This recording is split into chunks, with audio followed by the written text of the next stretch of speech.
Hello and welcome. I'm Steve Clemens, Editor-at-Large of The Hill. Thanks for joining us for our second Telos Summit this year. Telos being purpose, or raison d'etre in Greek. It's derived from Aristotle, encouraging his followers to think about and embrace some purpose to give greater meaning to their lives. Earlier this year, our first summit explored the intersection of corporate responsibility and ESG. Today's focus is on the ESG ecosystem as a whole and its impact on society. ESG, by the way, is environmental, social, and governance. We have a fantastic lineup of speakers joining us, including members of Congress, business leaders, and sustainability experts, and more. Before we get underway, a few housekeeping notes. Please tweet us at @TheHillEvents using, more importantly, the hashtag TheHillESG. We're broadcasting live and we'll take your questions throughout the program. And if you experience any trouble with the live stream, just push refresh the page and that should fix it all. Joining me now is Congressman Juan Vargas of California. He's a member of the Financial Services Committee and has introduced legislation that will require companies to disclose certain ESG matters in annual filings with the SEC. It passed the House this past June. I'm interested in hearing more. Congressman Vargas, really great to be with you. Look, in this world of ESG, and I have to say, when I first heard ESG, I thought it was a cooking spice. A lot of Americans do not know what ESG is. It's environmental, social, and governance. These non-financial factors that become part of how corporations and others, look at risk and reward and what they do. But for many Americans, it's a little fuzzy. And you, as we just mentioned, push the ESG Disclosure Simplification Act. Tell us about it. Sure. Well, it is kind of a cooking thing, a spice thing. I mean, it is material to what you're making. I mean, the reality is that we're living in a situation right now where the environment is very, very important, and the economy impacts the environment, and the environment impacts the economy. And so we have to know, the business that you're in, your company in particular, what are you doing either to help the economy, to ruin the economy, or what are you doing? And people want to know. It's material. And so that's what my bill does. My bill it creates some standards and says, tell us what you're doing with respect to especially the environment, but also your governance, your social issues. What are you doing? People want to know. Investors want to know. So tell us. And by the way, these are the metrics right here. So we make it easier we simplify them so they can tell us what they are doing and what they're not doing. So did you and your team work with the Securities and Exchange Commission in talking this through? Because, when you have regulations and you're setting up Disclosure Act, one of the areas I'm really interested in is all ESG is not the same. They're different measures, and you sort of look at, well, what are the benefits that should come from financial investment in, say, climate remediation or climate response, or what is the benefit of having getting some ESG credit for a highly inclusive workforce? These are non-financial sides, and I just wonder how much slippage there is. And do you find the SEC enthusiastic, or do you find them saying, hey, this is going to be a big headache? Well, I never find the SEC enthusiastic, to be honest with you. No, I like them. But the reality is, of course, yes, we have to work with them, and we are working with them. And as you said, it's actually very complicated, as you know. Depends on the business that you're in, depends on the company. Right now, what is happening, there are some disclosures. The big companies, most of them, are disclosing their ESG, but they're doing it in a way that is not objective, or it is, it's qualitative. They pick the good things that they're doing. They're saying that, we're net neutral on this, we're doing this, all the good things, but in a way that really you can't measure across the industry. And so that's what we're attempting to do with the SEC. And by the way, ultimately, we allow the SEC to set up these metrics, not us. We don't do it. In the bill, it says, you guys have the experts, the expertise, the people, you guys set them up. But you got to do it. Let's do it. Let's get these things rolling. Yeah, it's one of the things I find. There is and I think they do want to do it. I think it's fascinating. I mean, your bill, and when I read the bill and look at it, it's very much about disclosure. You're not making moral decisions. You're not saying who's right, who's wrong. You're saying about disclosure matters, and then other people can weigh that disclosure and weigh the acts that company has taken, the ESG tracks, on whether they amount to anything consequential. I'll just be honest, or not. Sure. And so What is your sense? Because I'm sure you and your staff talk to a lot of players in there, and this is perhaps an unfair question, but do you think there are folks, businesses out there saying that they're taking ESG steps that are not as robust as what they're declaring? Well, yes, I do think that there are actors out there that are saying, we're really great, we do all these great things, but not really. I mean, they really don't. But the truth of the matter is, why are we doing it? One, because it's the right thing to do, but also investors want to know. A lot of investors want to know. Why are the big companies doing it now? And as you said, why are some of them saying they really are great, that they love the environment, they're doing everything beneficial for the environment? Not really. But they're saying that is because investors want to know. That's why. That's the big deal. I do think it's material. I think it's something that investors need to know, want to know, and so they should be provided this information in a way that's real for them, where they can make good decisions based on their own moral principles. You might think, hey, I don't really give a damn about the environment, I'll just invest in coal. That's great. Well, okay, your investment's probably not going to do very well long term. If you invest in something that instead is forward-looking, clean energy, or something else that is going to be sustainable, what, you're probably going to make a lot more money than investing in a technology that's going down, not up.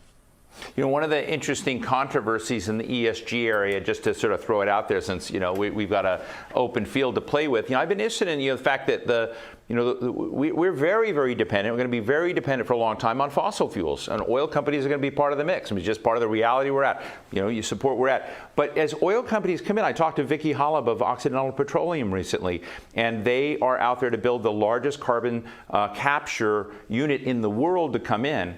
And under the way ESG is, well, they're fossil fuel, they're bad, but as opposed to begin looking at what are the net improvements that can be brought in, because you could begin measuring things like that. Or if you're a smoking company, you say, well, we have a lot of people smoking cigarettes, bad lung cancer, people die. If you can move to other products, whether or not that kind of thing should be part of the ESG world, or whether it should kind of remain in a politically correct space with, I don't know what politically correct means, but it does raise this interesting question of whether we deal with the world as it is and transitioning, or the world we want it to be. Yeah, no, I think it's a little bit of everything. We want to also create the world that we would like to see. Yeah. But the truth of the matter is, we should take a look at the technologies, the businesses, everything we have right now in an objective way, and say, how is your business operating that is sustainable in a way that's going to make sense, and that my investment is going to make sense long term. So you take a look at some of these energy companies, and I do think they're trying to diversify. I mean, I come from California. I can tell you a lot of these energy companies are looking at alternative energies and investing. I mean, I think it's a good thing. We are in a transition period. I do think that we're going to move away from fossil fuels. I think we need to. Also interestingly, we've had an old technology out here now for a while that's very controversial, nuclear. What about nuclear? How do we measure that? I mean, let's be fair and look at everything without looking at it just through this lens of being politically correct. No, what is good for the environment? What's good for our planet long term, for our kids, for our grandkids? And let's do it in an objective way. Let's look at everything, the good, the bad, and the ugly, as they say. It's a great movie. Great movie and great metaphor. Congressman, just last question. How is this looking in the Senate? Do you have Senate allies? Well, there's a lot of Senate allies looking at this, and ultimately, I don't know, because we're also going to put a lot of pressure on the SEC to do their job. I mean, Gensler's a great guy, and I trust him very much, and I would like to see him push hard on this himself. I think they have the authority to do it ultimately, and that's what some of my Senate colleagues are saying. But the truth of the matter is they haven't done it, and that's why the bill, that's why the pressure. But we do have allies all over the place now. But most importantly, I think the investors are our allies. You see now that this is not just driven by me. I mean, it's driven by investors who say, we think this is material. We want this information. Give it to us. And I'm saying, absolutely. Oh, and just real quick, I mean, honestly, I guess when I first knew we were going to talk about this, I was surprised we didn't have a disclosure requirement. because ESG has become so important. When you first, how did you, I've just always seen that eureka moment with a legislator and said, wow, this is kind of a missing plank in the floor. How did you come up with the notion, and were you surprised it wasn't already being done? I was. To be honest with you, I was looking at materiality. So I wanted to see how we were describing materiality. And when I saw that environmental issues weren't part of materiality, I thought, well, that's ridiculous. We're spending now literally hundreds of billions of dollars trying to protect ourselves from climate change. And how is this not material? Then, of course, I found out that there's a lot of investors that do think it's material. And I found out there's no rule. There's nothing here. So that's why I started pushing for it. Well, it's fascinating. Well, Congressman Juan Vargas of California, this has been great. Really look forward to seeing how the legislation goes, and I hope you'll come back on this and other topics. Thanks so much for joining The Hill today. Thank you. I appreciate it. Cities worldwide are beginning to take a proactive approach to the emerging threat of extreme heat, creating new roles to deal specifically with rising temperatures. Phoenix is one of the fastest warming cities in the country, and it recently set up this office, an Office of Heat Response and Mitigation, to address it. I'm now joined by Mayor Kate Gallego of Phoenix, Arizona, who spearheaded these efforts, and the person she picked to lead the office, David Hondula, Director of Phoenix's Office of Heat Response and Mitigation. He spent more than a decade as a climate and health scientist working to understand the risk associated with extreme heat. Thanks so much for joining me. Mayor Gallego, it's always great to talk to you. Thanks for joining us again. Well, look, I am interested in how you're going to grade your new director of heat in terms of whether he succeeds or fails. You've identified a key moment. You've now paid for a person to come do it. Tell us what the challenge is, and tell us what your hopes are for your director who's sitting next to you on the screen. We want to make sure Phoenix is leading the way in innovation in heat. Heat fell in many different areas in the city, and there was no one with clear responsibility. So we wanted to make sure we could bust through silos at cities and really change how we look at the built environment. Can we create buildings, landscapes that are more heat friendly, meaning help cool our communities? Did we use the most innovative materials? Dr. Hondula actually worked with us at Arizona State University before he came in and joined City Hall, and he helped us with a cool pavement project. We have the largest in the country. It is a lighter colored coating on our city streets that reduces the temperature 10 to 12 degrees. So that's a change our residents can feel. People, particularly in the summer in Phoenix, are always asking elected officials, what are you going to do about the heat? And Dr. Hondula's work is our answer to that question. Well, I like your tweets, and you've got this one tweet about, I don't know if I'm saying it right, it's ASU Engineering Innovation Marty the Robot tracking temperature impacts, and it's kind of doing that along with, the cool pavement project. What is Marty the Robot doing? Mayor? So the robot goes out and does sensing at sort of the level a human would be walking at, as well as ground level. When I say it reduces heat 10 to 12 degrees, we don't necessarily need all residents out in the middle of the streets touching them. So we put Marty to work doing that. But we want to have research from different neighborhoods. So how does it impact heat in our downtown versus a more suburban pattern? Right. One of our favorite projects is with our public housing, and we're trying to have cool investments in our public housing so that equity is also part of the conversation. Well, thank you. Marty's the brains behind the data. Excellent. David Hondula, so congratulations, because I understand you just took this job starting in October. So, this is a new position for you. And I'm interested in, I'm always interested in show and tell, right? So we're talking to Phoenix, we're walking what you and the mayor are doing. And I know that this would be an unfair question, but as you get into this and you begin wrestling with this question of extreme heat, which is getting worse in Phoenix, are there practices, best and promising practices early on you see that can be replicated in other cities that you're beginning to think about doing in Phoenix?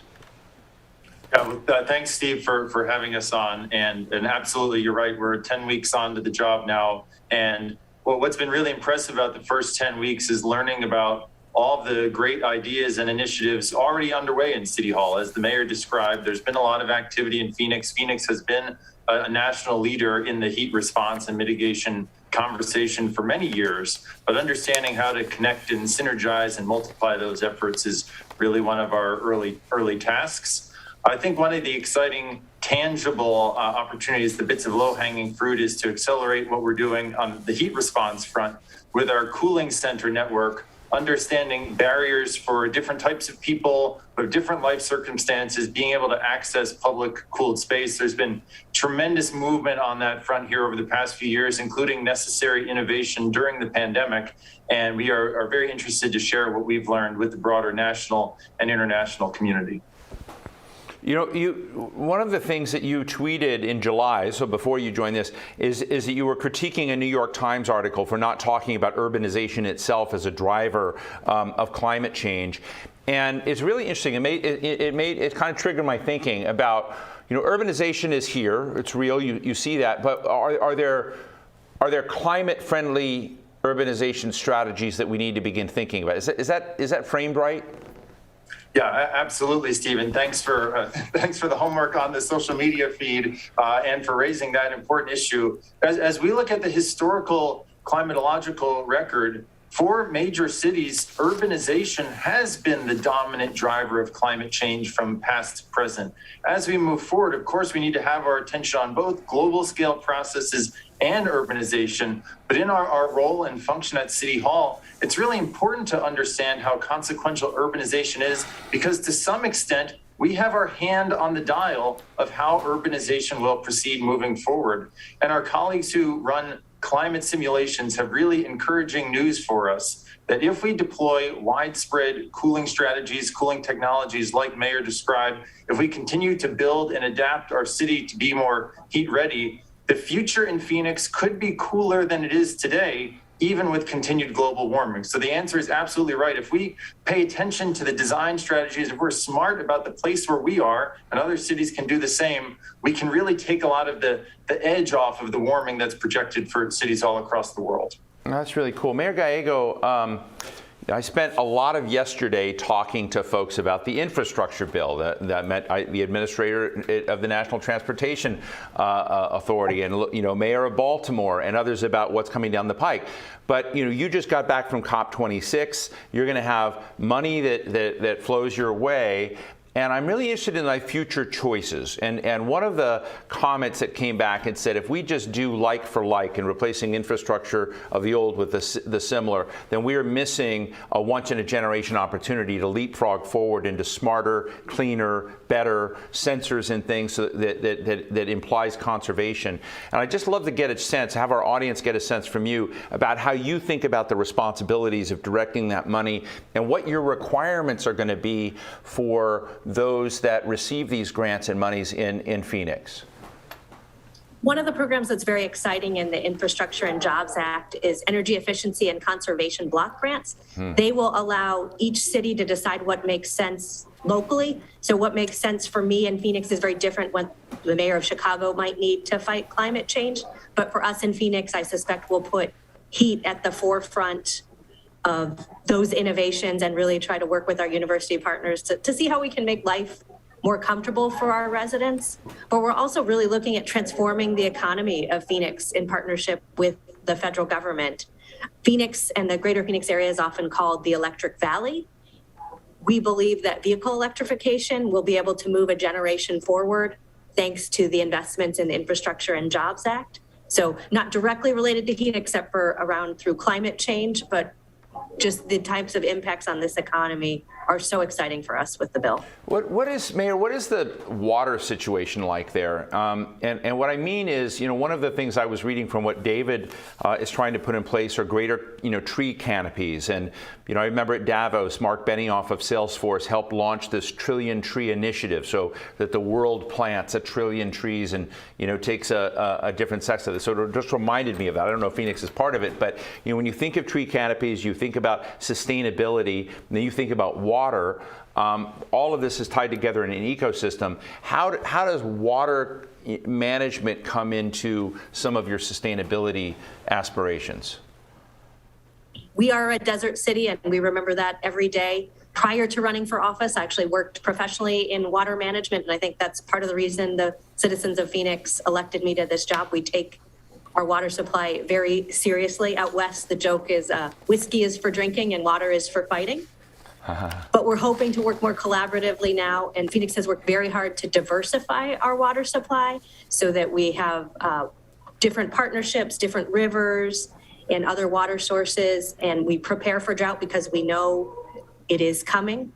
We are investing heavily in planting trees, but we're looking at native drought-tolerant species that make sense in our local ecosystem. They do use some water, but we've really looked at the cost and benefits and found that having a more green, lush canopy reduces heat and moves the entire system in the right direction. Salesforce has been a strong leader. They are partners with American Forests, a great nonprofit, and we are working with them through American Forests to plant trees in Phoenix. So one of the exciting things at Glasgow was so many corporate partners wanted to step up and work with cities. They know we're getting things done out here, and they were willing to invest alongside us. David, David actually tweeted this line. Like, trees are critical urban infrastructure. I like that line. It'd be a good bumper sticker.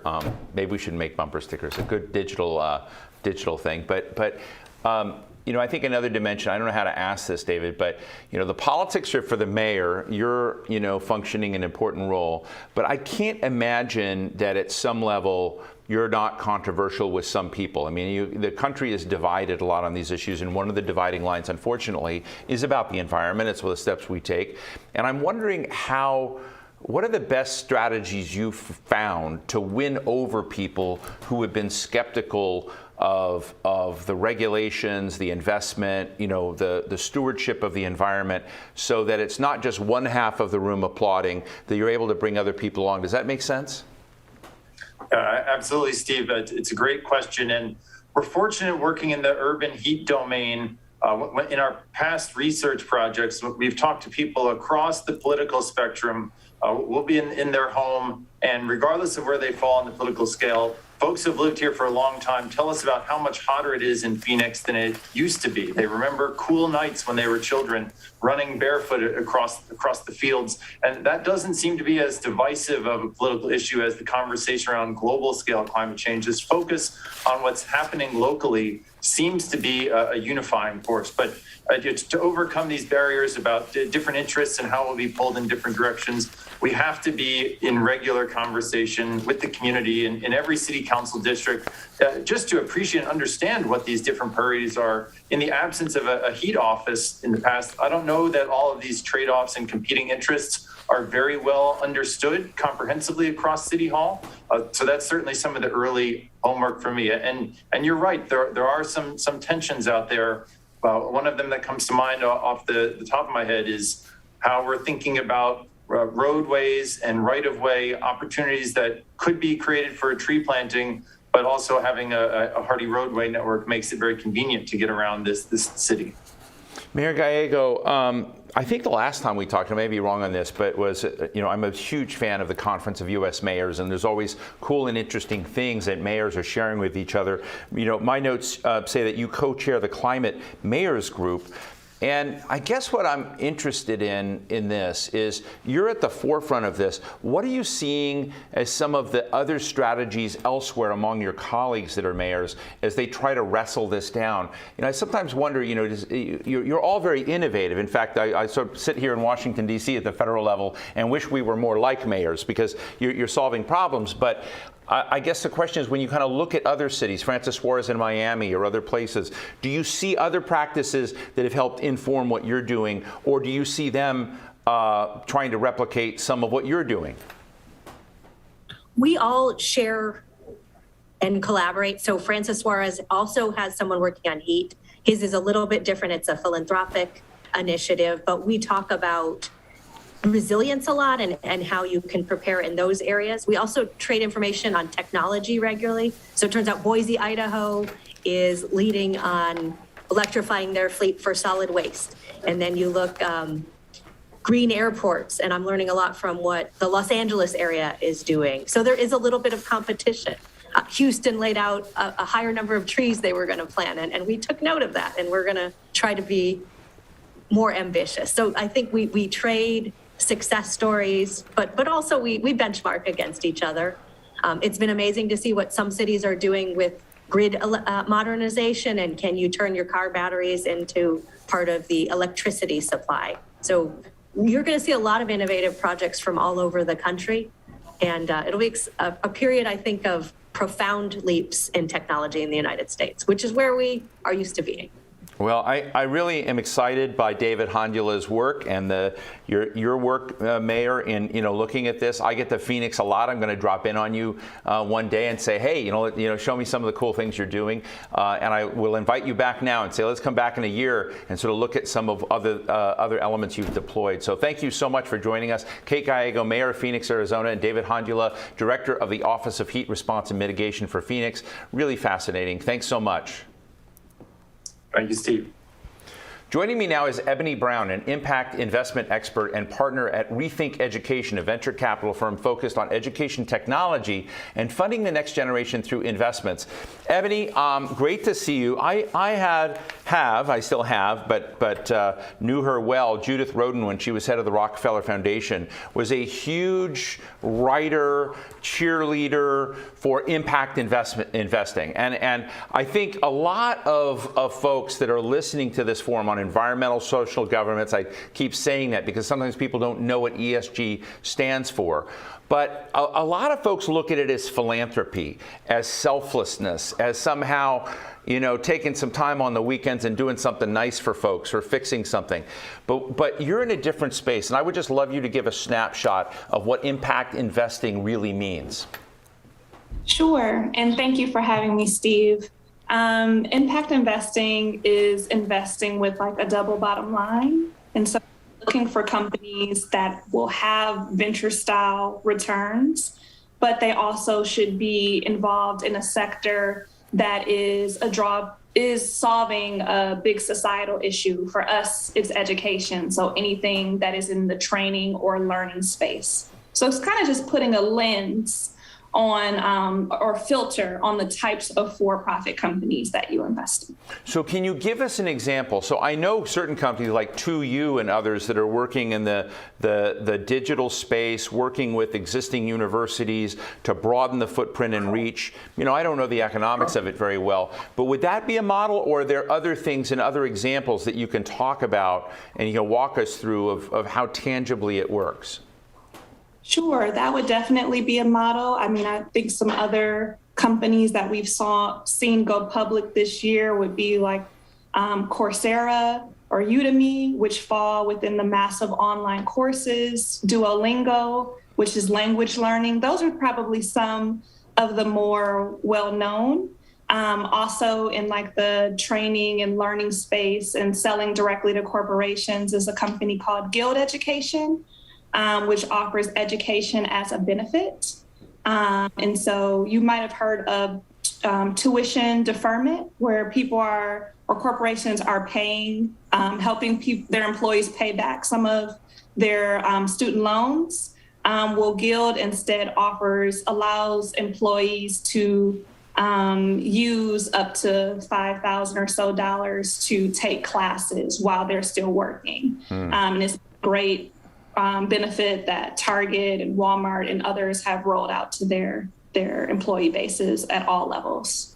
You mentioned Duolingo. I've interviewed the founder and CEO of Duolingo before, and a little, interesting fact is he invented CAPTCHA, the little CAPTCHA, and he basically gave it away for free. So he did this huge innovation, just donated it, it's kind of donated it to the world and to figure out how we can all verify who we are, what we're doing. But what do you see? I always ask this, and I know you're in the business and industry, so you may not do it, but what are some of the binds, the wobbly parts of this? What are some of the blind spots when it comes to this? Or do you see, you have concerns about the direction of double bottom line, of impact investing, that if we wanted to improve this sector, no sector is perfect, but if we wanted to improve and strengthen it, what would be some of those suggestions you'd make?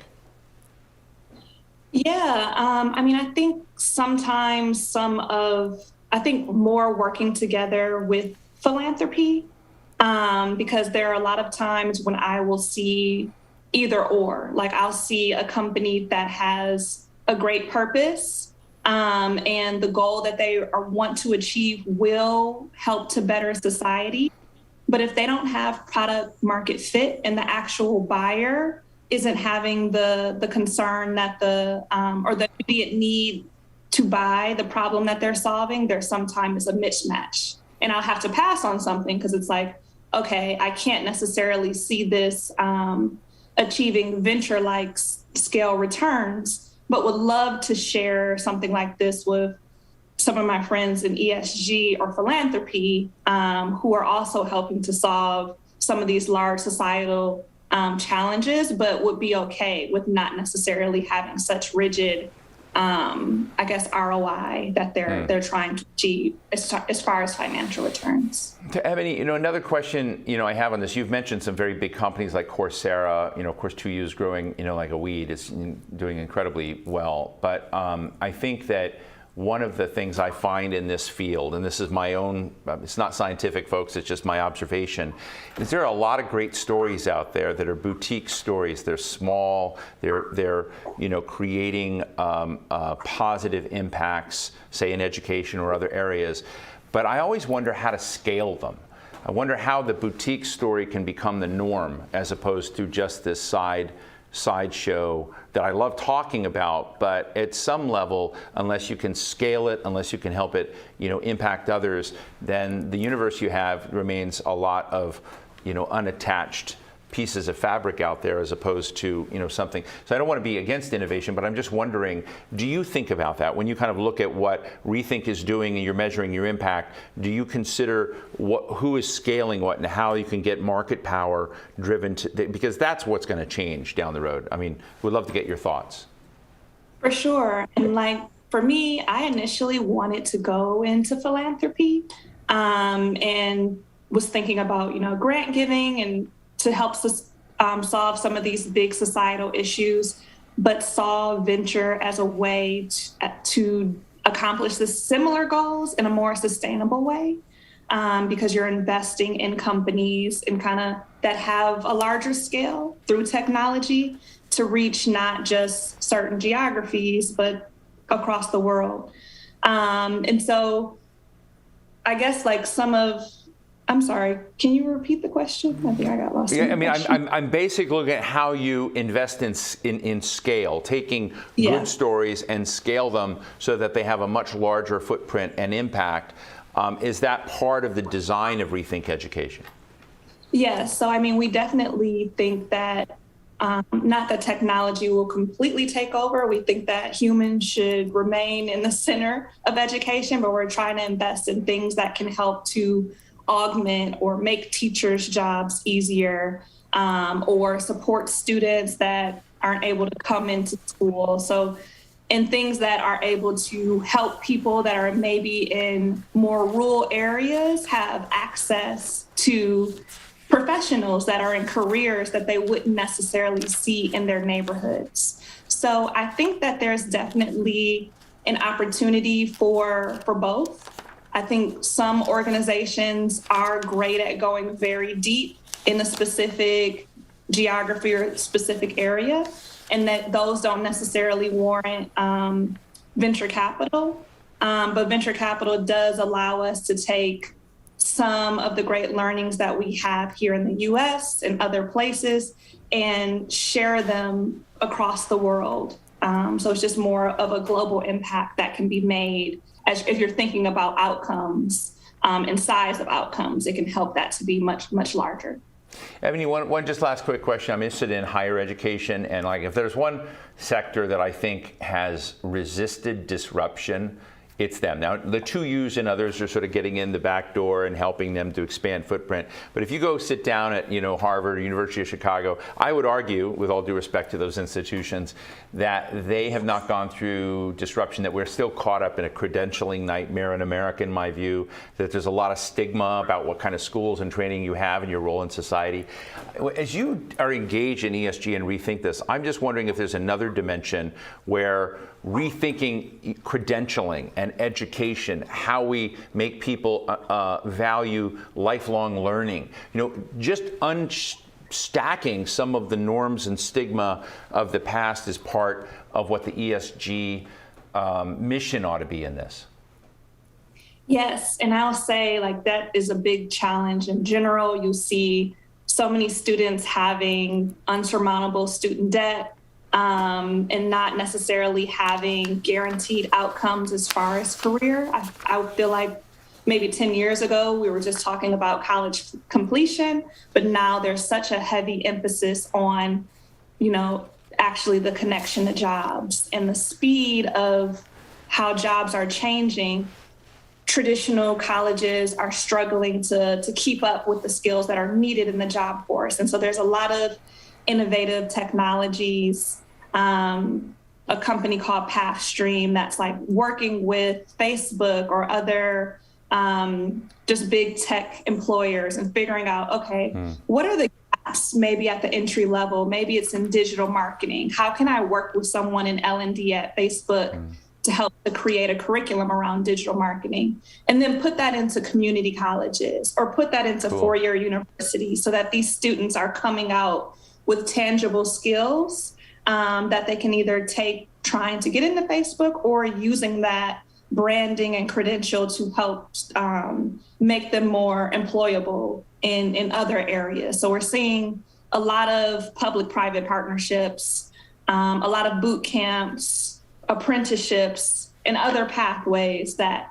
students are able to take now that we're kind of breaking down just pedigree and that you have to go to a top school, go to an employer. Employers are now focusing on how can we better evaluate skills and helping with the mastery of that, and even in the interview process, skills-based assessments so that we can get the right talent and not just go to the same pools that we've always been. Well, that's really heartening to hear. That sounds cool, and thank you for sharing that. Ebony Brown, partner at Rethink Education, really thanks so much for joining us today. Thank you. My next guest is Nancy Mencia, co-founder and CEO of ISOS Group, a sustainability management services firm. Since starting this company in 2008, they were way out there early on thinking about sustainability. Now we're all doing it, but there were some leaders in the past. Nancy's been developing sustainability strategies as well as advising experts in the ESG disclosure space. Nancy, it's great to see you. Thanks for joining us and smartening us up on this. My big thing is, when I was kind of trying to learn about ESG, and I have friends, you're probably common friends with you, who've been working on laying down the framework and the planks of this discussion many years ago. But more of the world has come in. I mean, it's kind of the story I just said. It used to be a boutique. Now you folks have scale in this. And I'm just interested in if I don't know how to ask this. Is there a difference between those who are credibly determined to be contributors in the ESG space and those that are faking it? Yeah, that's a great question. I mean, it comes up oftentimes, right? We keep hearing this term greenwashing. And I would say anyone who is going through the process of enabling ESG disclosure in their organization knows how hard this is. And so it's very difficult, actually, by the end of the day, to really greenwash. And using credible standards and frameworks in the world really enable true disclosure. And so even if the companies aren't able to get to the point that they would like to be, to the sexier side of sustainability, they're doing what they can to disclose how they're deploying good management practices and trying to be a good corporate citizen. So I'd say it's easier to criticize from the outside looking in that something is greenwashed unless, those who have gone through the process can really see how much it takes. Well, I don't know if you heard my conversation with Representative Juan Vargas, but I was sort of surprised there wasn't more of a kind of framework or requirements of some sort on disclosure, that it just sort of seems to be, an open field, unregulated right now. He's trying to change that. Are you in support of what Juan Vargas is putting on the table? Well, it would be great to connect with Juan Vargas, given that we're in the same district. But I would say that I totally support regulating this type of disclosure. We're starting to see hints of that come through. I mean, as of last year, the SEC introduced requirements for human capital management disclosure. And a lot of those labor-related items are those that are also found as material in sustainability reports, for instance, by companies. So even though it has been a very voluntary activity, we are now at nearly, I believe, 95% of the S&P 500 that are producing non-financial or ESG disclosure. So they've made it a common practice of doing business. And it's also required now more and more so by, say, providers of capital. They're using ESG factors as their screening criteria. So it's almost like, in order to play in the game, to play in the market, this is a requirement. So I would say regulations are just catching up in the United States, and I wholeheartedly support that, just as the EU has gone in that direction as well. You know, one of the really interesting things is, I think probably around, I mean, who knows if I'm right on this, but in 2008 or, go back to the last century, when you're in this space, those companies that I think the general prevailing wisdom, say you were reading the Wall Street Journal and The Economist, is those companies that wanted to engage in sustainability, that were trying to clean up their act, were putting themselves at an economic disadvantage to companies that were just swimming low, that were not investing. One of the things that your company, your ISOS group, does is to create value through this. And so I'm really interested in the changing economic model, how that old assumption has been flipped. And today, you actually are a loser if you're not in the ESG space, that the value creation there is a powerful incentive to move forward. Am I getting that right? Yep, perfect. And I think you've done your homework, obviously. Early on, it was really just a Nike or Coca-Cola's of the world that were producing this type of disclosure based on the negligence, that they encountered from operating abroad. And now it is really all types of companies, even B2Bs that you would never have heard of. And they see that it is really the platform for converging with business partners, with investors, with community groups, any stakeholder that they're working with, in order to prove the case that their business is a good corporate citizen, a good player, a good partner, that they're ethical, that they can be counted on for the reduction of any potential risks in their supply chain. That's a big one that keeps coming up. And that's how we're starting to see this paradigm shift. This is becoming much more strategic rather than, a nice to have of the earlier days. I would say also, we're seeing a big hole that was void being filled now by the small to medium-sized enterprises. So where this effort was led by large corporations and mainly multinationals, we're now seeing it across the board, and of course, the smaller to medium-sized firms, including privately held companies. So it becomes a values-driven effort. They realize that this growing population of millennials and younger really want to put their money where their hearts are. And they want to work as well for companies that they side with their values. And so if the companies aren't making this shift, they're going to lose out on their human capital, their talent pipeline. They're going to lose out on business opportunities. They're losing out on funding opportunities. And so it really does require, luckily that's caught the attention of executives and board members alike. And they're requesting this, whereas before it was one lonely soldier internally that really wanted to champion this on top of their already busy schedule. Nancy, just real quick, we have a question from the audience. It's Jim Whitehead. He's the CEO of International Society for Sports Psychiatry. He says, how can ESG be made more supportive of all economic sectors? And I think you basically implied it is in all economic sectors, but you can answer, Jim. But I'm going to piggyback and say, where is ESG not penetrating to the level that it should?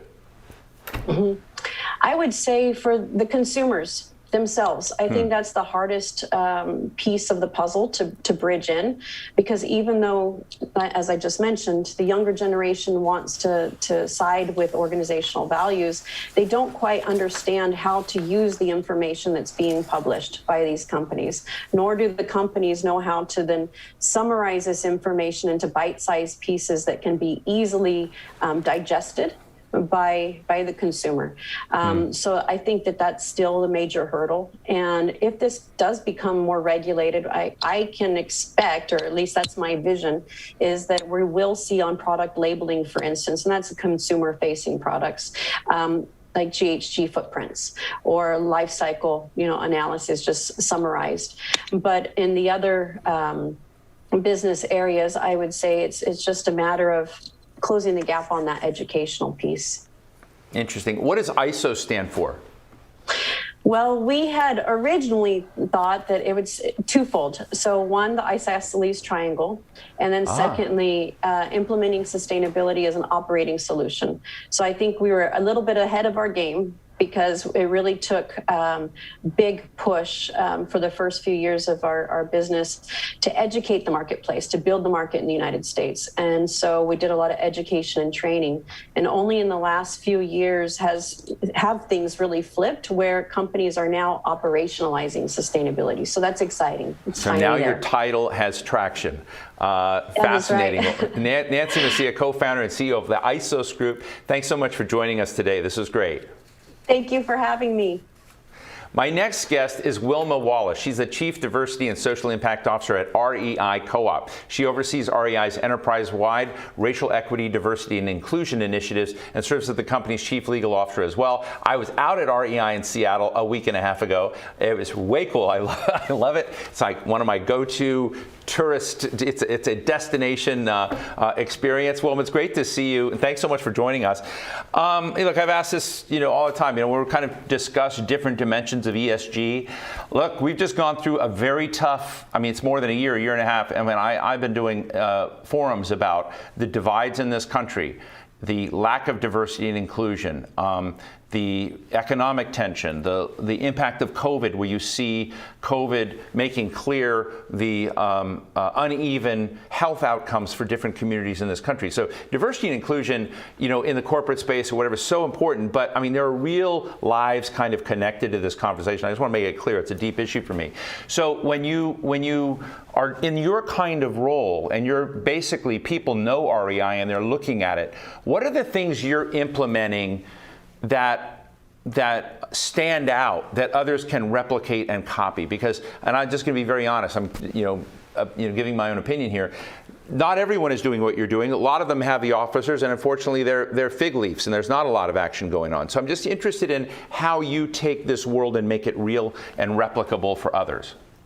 Well, thank you, Steve, just for recognizing the commitment, that REI has to really making a difference. And I think it's important to also understand that REI is a cooperative, right? So as a cooperative, we're actually able to focus on the long-term health of an organization. And unlike a lot of public companies, are uniquely positioned to be able to actually drive change in what we believe is a meaningful way. As you just articulated, is one of the most complex issues facing society. And so we look at our governing principles, again, as a cooperative, as giving us permission and actually the mandate to ensure that we're addressing inequities in society, and that we're promoting our mission, which is to inspire and enable a life outside for all. So we have undertaken over the past year a extended effort to engage internally, reflect internally on our own connections to bias, our own connections to systemic racism and other systems in society, and certainly in REI, that may prevent what we believe is a human right, which is the right to time outside, and the right to time outside in particular for communities of color and other marginalized communities, which have been left out of the conversation. in a way that people traditionally think about the outdoors, and certainly the outdoors industry. And I think, like for many companies, the murder of George Floyd was a reawakening for us, and those disparities and the level of marginalization. And we knew we had to stand up and do something, or stand down and sit still. I have a really big worry, Wilma, and I hope I'm wrong. I really hope I'm wrong that, we've George Floyd, Breonna Taylor, Ahmaud Arbery, many, many other incidents of names we don't know on the tip of our tongue. But the fear I have is that we will get to a point where we get back to the comfort of amnesia about this, that we didn't move and do the kinds of things that need to be done. But, I think that one of the things I've realized in talking to communities, particularly people representing communities of color, is that, say, in the health space, they don't see people like themselves as doctors, that the proportion of people of color in the health and medical profession is not where it should be in terms of diversity and inclusion. And I'm just interested in the outdoors industry too. When you come in, if I were to go out to, say, Baltimore, and go hang out with some young people who love the outdoors, who would love this, but yet when they look at this sport, they may see, we don't see people like ourselves. What should we be thinking early on about experience and children, and making sure that pathway, so that they know that they're as welcome in an REI world as and I know they are, but I mean other outdoors professions, if you will. Does that make sense? Am I asking this the right way? No, absolutely. I mean, sometimes you can't envision a space where you don't see yourself already. Right. And so a part of our diversity strategies is there are 4 major streams of work that we're focused on. One is diversifying those stories and who actually accesses the outdoors. So we're using our digital and marketing channels to bring forward those types of images of people who actually do look like me, people who are people of color, using the outdoors, maybe differently than has been traditionally used. And those voices and those ways of accessing the outdoors have been silenced or underrepresented. So at times, even the co-op has had a very traditional view of depicting the outdoors as something to be tamed or something to be conquered. And many communities, including communities of color, don't engage with the outdoors in that way. There may be more health-oriented or community-oriented or spiritual-oriented motivations for being outdoors. So we're finding, different communities and different intersections of people find meaning differently. And we need to highlight those stories, whether it be in our film studio, podcasts, editorial studios, or our marketing. You are part of the leadership team at REI. You're their lawyer. But I'm interested in any place, being introspective, as you said, and thinking about it, and you lay out the future in the diversity inclusion space for your cooperative. What are some of the goals you and your colleagues have? So, as I mentioned, one is diversifying the stories and talent that represent the outdoors. Another one is diversifying our supplier base. So which has traditionally been very white, currently only about 1% of retail brands in the outdoor industry are owned or led by people of color. And so earlier this year, we launched Path Ahead Ventures, which is a $30 million investment that we're making to empower founders of color in the outdoor industry to be successful. We also have a goal of enabling these 300 Black, Indigenous, Latinx, and Asian American and Pacific Islanders who are entrepreneurs to be able to cultivate and be a meaningful part of the outdoor industry. And then we've also committed to bringing on in excess of 200 other suppliers in our vendor base. I'm going to ask you a complex question, and folks, I may not get this out right, but I am, somebody who believes very strongly against typecasting.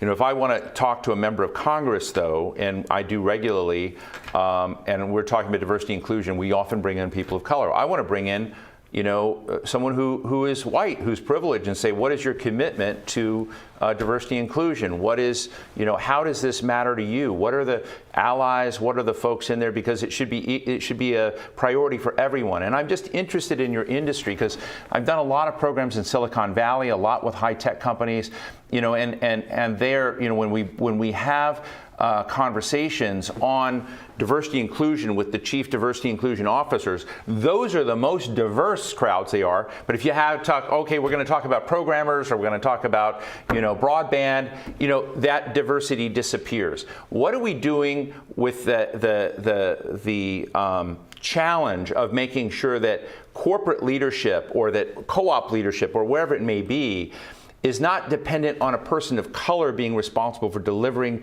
diversity and inclusion? Maybe that's a bit controversial, but I just sort of feel like that has to be discussed.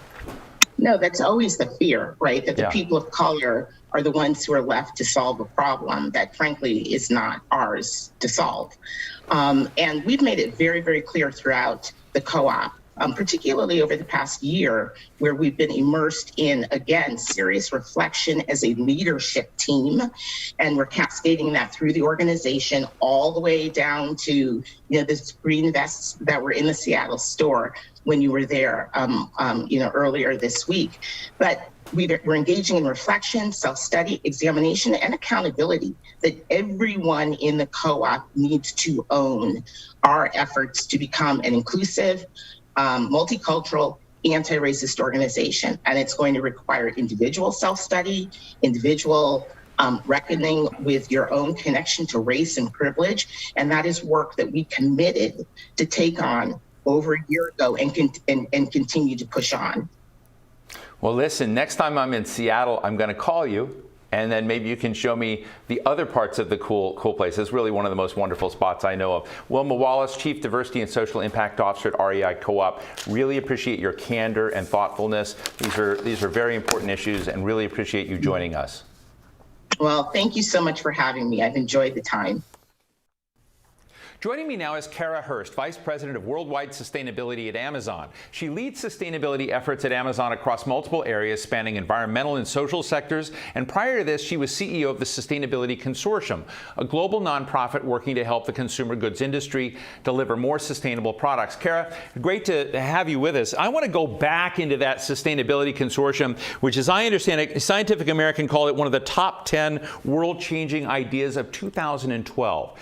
And I go back and I wanted our audience to understand this, that as we're talking about sustainability and what Amazon did in COP26, which we'll get into, you were one of the architects of this discussion when it was hard to do. And I'm just interested, as time has moved on and as we've tried to make ESG mean something real, what are some of the insights you have of being one of the early pioneers of this field? Well, thanks for having me today. I'm really excited for this conversation. I've been in sustainability for a couple of decades now, and it is always been a very challenging field, although I think with a lot of the new technologies and solutions and ways of sharing information, particularly in the private sector that we've seen now, it's a really exciting time to be involved. And at Amazon, we have been taking all of that into account and moving very, very fast towards addressing the climate challenge. You were just participating in Glasgow in COP26. There were other firms that were lining up there. What is Amazon doing in COP26? What are your impressions of that worldwide meeting, and how real or not the steps taken there are to kind of deal with the realities of climate change in the world? Yeah, well, again, it's exciting to see climate change at the top of everyone's agenda now. It's a discussion around many of our kitchen tables. It is certainly anxiety producing in terms of what we see out there. And we're running very, very fast at this. And it's great to be at a company like Amazon that is investing in this at a large scale. One of the things that we choose to do is to use our scale and our speed to address the urgency of the climate challenge. So a couple of years ago, we started the Climate Pledge, which is a commitment to be net zero carbon by 2040. And when we did that, we made a couple of different investments. One is that we decided we were going to be powered by 100% renewable energy. And at the time, we marked that to 2030. Again, with the urgency, we've looked at that and thought, how can we pull that up? And we're now trying to achieve that by 2025. We placed the largest ever order of electric vehicles, 100,000 electric delivery vans from a company called Rivian. And we started the Climate Pledge Fund, which I can talk about. And so when you go to a COP or these international convenings and think about what the role that the private sector can play, in addition to what we expect to see on the contributions and the commitments from governments around the world, what we're trying to do is to bring solutions to some of those hard to abate sectors that we work in. And we're driving that work through bringing other companies together, sharing what we know through things like committing to the Climate Pledge, and then talking about how do we address what's going on in aviation, in middle mile transportation, in ocean freight. And we've built a number of coalitions that we're really excited about. And so what we were doing at COP was working with those other companies, working across the public sector, the private sector, to bring together those coalitions and advance those ideas. So we have coalitions like the LEAF Coalition, Lowering Emissions and Accelerating Forest Finance, where we brought together governments, US, Norway, UK, as well as companies that come in, and we've committed over $1 billion together to accelerate voluntary carbon markets at a very high standard. We've brought together coalitions in the aviation sector. We brought together COSEV with the Aspen Institute, and we joined the First Movers Coalition and announced that at COP with the U.S. State Department and the World Economic Forum, addressing 8 hard-to-abate sectors. So really, it's about moving forward now with this kind of coalition building. You know, I've had the privilege of interviewing a lot of the CEOs at various partner firms you've had, like United Airlines or UPS or FedEx and others, you know, and all of them are in a way committing to various levels of net zero emissions by a certain period of time. But I guess I'm sort of interested in, as you step forward, I'm going to ask you maybe an unfair question. There are other companies out there that have not yet, you know, gotten the mission, that are not necessarily in the camp. There's some countries that are more recalcitrant. There's some countries that feel like they didn't have the opportunity. I'm just interested in your insights in what are the best ways to bring along others that are not yet convinced on climate targets, not yet. How do we turn what you've done into something that spreads to places there? Because if, you know, with all due respect, if we just do it within the terrain of the leadership you've shown, we still need to do more. We need to have other players. And I'm just wondering if you have insights into that. And that's actually a great question. And it's one of the reasons why we went forward with this commitment to be net zero carbon by 2040, and then created as a coalition, as the Climate Pledge, because I think there needs to be more sharing of how companies are doing this. Look, these commitments are very big, they're bold, they're very, very difficult, and yet companies who make them are serious about achieving them. So if we want to be able to keep the planet, you know, below 1.5 degrees warming, that we think the science that is coming forward in the IPCC is real and serious, we want to share and talk as much about how we're doing this and where the challenges lie as we can. We also need to involve our value chains. So with something like ocean freight, when we made a commitment to that through First Movers and COSEV with Aspen, you know, we're signaling a demand signal that we want more of that ocean freight run from renewable sources. We want ships that are out there run on green ammonia or hydrogen, and similar in the electric vehicle space, right? We want companies producing and manufacturing all different kinds of vehicle types for us, and we want the electrification infrastructure to go along with that.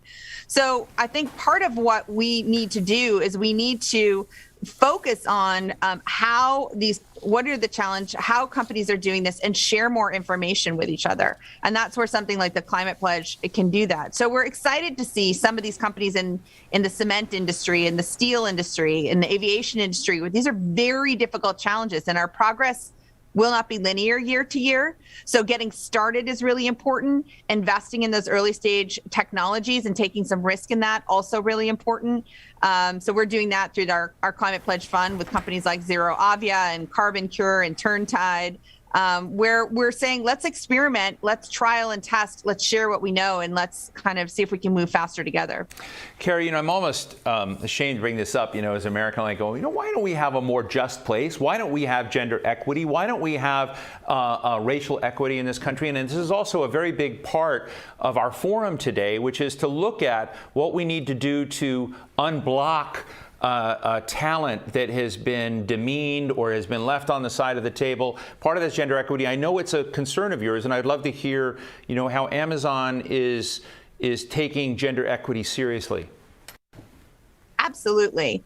Well, I mean, first and foremost, we always want to value, the safety and the equity of everyone we work with in our own operations, in our fulfillment network, in our offices here, throughout all of what we do at Amazon, and then in all of our value chains. So one of the things I can share with you and how we're doing that, we've just committed to the women's empowerment principles that are run by the UN, which really, give corporates guidance on gender equity, but also are a way to lead forward and show that we're fully committed. And we've also committed to $1 million to the Resilience Fund for women in global value chains, which looks at how do we build capacity of organizations on the ground who are addressing some of the most critical issues that women are facing around the world. But we're fully committed to this and have been since day one through our leadership principles at Amazon. We think that scale and size bring a broad responsibility to these issues, and we look at sustainability very holistically across both our commitment to the environment and to addressing climate change with urgency, but also to addressing global human rights, or our global human rights principles and our supply chain codes of conduct. So we're working at the intersection between those social and environmental issues, and it's incredibly important that we really do both. Let me ask you, just to wrap up, again, an unfair question perhaps, but when you were working at Business for Social Responsibility, which you did, and I have a lot of respect for that organization, you were working for the Sustainability Coalition, now at Amazon. I'm sure you work with people who were not so enlightened as yourself, who did not necessarily come with a map of how to treat everyone, equally. I mean, those particular organizations were great, but you had, encounters. And I'm just sort of interested, as we sit here at this very important moment, with a toxic political culture in this country, in the United States, and I know you're global, but I'm just interested in how we develop empathy, mutual understanding over the importance of these issues, so that something like gender equity becomes natural that we flow towards and not a lift. Does that make any sense? Well, certainly, I think if we're not treating all people equally, if we're not combating the day-to-day racism we see in the United States and around the world, we're not doing our job, as a company and as a leader. And so that's top priority for us, is to make sure that all people are protected, are safe, are feel valued, and are treated equally. And with that becomes actually a place where people are attracted to want to work. So we could not grow and hire as much as we are if we were not able to attract people in and held those values so dearly as we do. So I think first and foremost, it's about saying that's an absolute minimum bar standard. And beyond that, where are we going to talk as a leader to lean into, what we're doing and share more again with others about how we're doing this, where we're investing in our value chains, where we're creating new practices and policies within our own operations. So I think that, when you know better, you do better. And so by sharing what we're doing, we're hoping others might be inspired by that leadership, and that it's absolutely a part of how any company needs to operate at this point. Well, look, I'm just very grateful to talk to you. I've been a fan. I've known about your organizations and other in the past. And I just think, setting the right tone and inspiring by example are so important as we deal with these issues, particularly in the ESG area, which ESG are still three letters that a lot of Americans don't know yet. And so part of telling these stories, having show and tell about setting that important tone and taking actions is so important. So Kara Hurst, head of worldwide sustainability at Amazon, it's really great speaking with you. I hope you'll come back. Thanks so much for joining us today. Thanks for having me, Steve. Well, that brings us to the end of our program today. A very big thank you to all of our speakers and all of you attendees for joining us. It's an important subject. I love these conversations. For any of you who missed this, we're going to have the video of this entire event up on our website shortly. I'm Steve Clemens. Be well.